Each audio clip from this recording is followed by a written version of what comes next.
তিনটি জায়গায় সওয়াবের উদ্দেশ্যে যাওয়া যায়। এক নম্বর হচ্ছে বাইতুল্লাহ।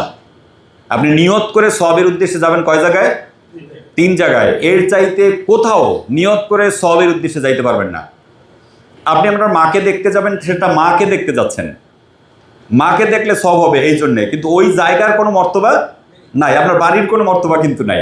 আপনি যাচ্ছেন মাকে দেখতে, আপনি আপনার পীর সাহেবের কাছে যাচ্ছেন, হয়তোবা তার কাছ থেকে তালিম নিতে যাচ্ছেন, সবক নিতে যাচ্ছেন, কিন্তু ওই জায়গার কোনো মর্তবা নাই। কিন্তু এই তিনটে জায়গার মর্তবা আছে, গুরুত্ব আছে। এই তিন জায়গায় সওয়াবের উদ্দেশ্যে যাওয়া যায়। একটা হচ্ছে বাইতুল্লাহ, দুই নম্বরে হচ্ছে মসজিদে নববী।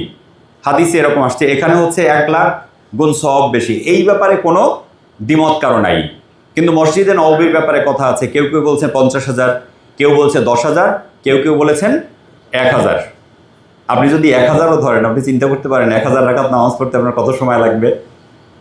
1,000 গুণও যদি হয় আলহামদুলিল্লাহ, এটা অনেক বেশি। আর 3 নম্বরে হচ্ছে বাইতুল আকসা, যেটা আসলে আমাদের যাওয়া এখন সুযোগই নেই। আমরা এই 3 জায়গায় সওয়াবের উদ্দেশ্যে যেতে পারি, সে কারণেই আমরা মদিনায় যাব, ওখানে সালাত আদায় করার চেষ্টা করব।